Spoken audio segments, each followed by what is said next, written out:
On the night of blood and betrayal, an entire family was slaughtered, except for one. Left for dead, a baby vanished into the shadows. 18 years later, a legend returns. No longer a child, but a master of vengeance.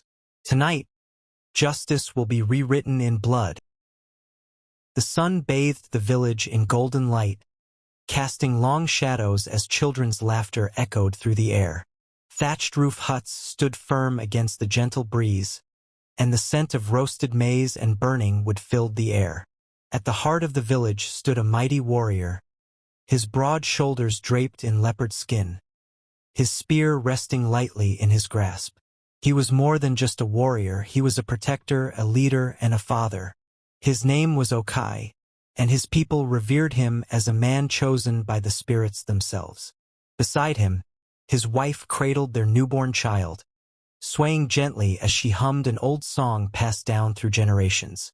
The baby, wrapped in a cloth of deep red and gold, cooed softly, its tiny fingers curling as if grasping at destiny itself. That evening, the village shaman arrived, his face painted with white clay, his eyes seeing beyond the present. He studied the infant carefully before speaking in a voice as steady as the earth. This child carries the weight of ancestors. A storm will come, but from its ashes, greatness shall rise. The villagers murmured, unsure of the shaman's meaning, but Okai only smiled. He had fought many battles. What storm could shake a warrior's home? As the drums played into the night and the people danced beneath the stars, none knew that this would be the last night of peace the village would ever see. The air was thick with the scent of smoldering wood. The moon, once bright, now hid behind heavy clouds, as if mourning what was to come. The village lay in silence, too deep, too unnatural. Even the night birds held their songs. Then a distant sound, a single hoofbeat, then another. From the shadows of the forest, they emerged. Dark figures draped in war paint, their faces like demons under the flickering torchlight. Their spears gleamed, their swords hungered for blood. Without warning, chaos. Torches flew through the air, smashing into thatched roofs. Fire roared to life, devouring homes in moments. Screams shattered the night. Warriors stormed the village, cutting down any who stood in their path.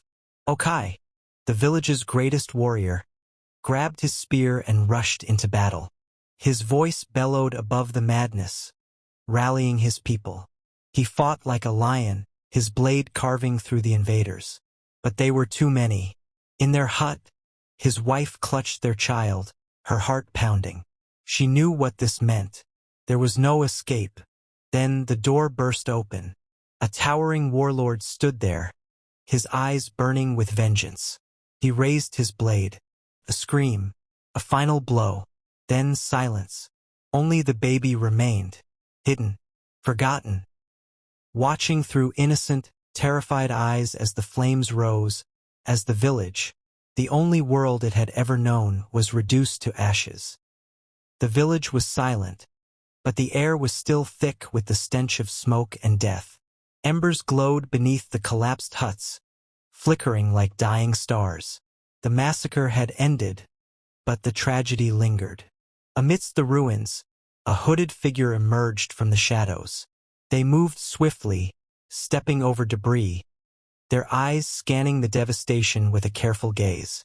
Then a sound, a faint whimper from beneath a pile of charred wood and cloth. The figure froze, then quickly knelt, pulling away the debris. Beneath it, a tiny baby, barely moving, its face streaked with soot and dried tears. The stranger hesitated for only a moment before gently scooping the infant into their arms. The child whimpered but did not cry. It had already learned the silence of survival. Suddenly, a voice rang out. "Check for survivors." The figure tensed. The invaders were still near.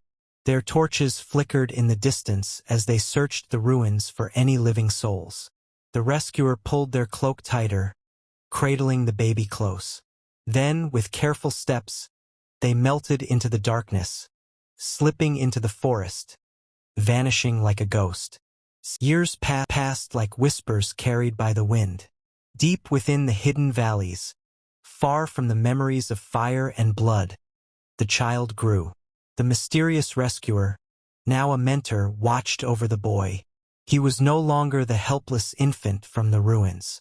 He was Okai, a survivor destined for something greater. Under the canopy of the great forest, Okai trained. His hands learned the weight of a blade, his body the rhythm of combat. Each day, his mentor guided him, shaping his mind with wisdom and his heart with purpose.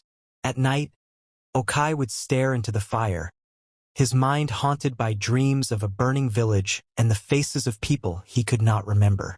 But one face was always clear, the warlord, the one who took everything. Patience, his mentor would remind him. A storm does not strike before the wind has whispered its warning. Kai listened. He trained. He waited until the time for patience would end. The years of training had sharpened Okai's body and mind. Now the time had come. One evening, as the sun dipped below the horizon, Okai stood at the edge of the valley. His mentor watched in silence, knowing that nothing could hold him back any longer. "You are ready," the old warrior finally said. Okai nodded. He tightened the leather straps on his wrists, adjusted the blade at his side, and stepped forward. This was the beginning of his journey. His first target was a raider, a low-ranking warrior from the warlord's army, now living as a brutal enforcer in a distant village. Okai moved swiftly through the night, his footsteps silent against the earth. He was no longer just a survivor. He was the shadow of vengeance. Reaching the outskirts of the village, he watched from a hidden perch. Torches flickered, voices carried in the air. The raider sat laughing with his men, unaware that death had come for him. Kai took a deep breath. This was the first step toward vengeance.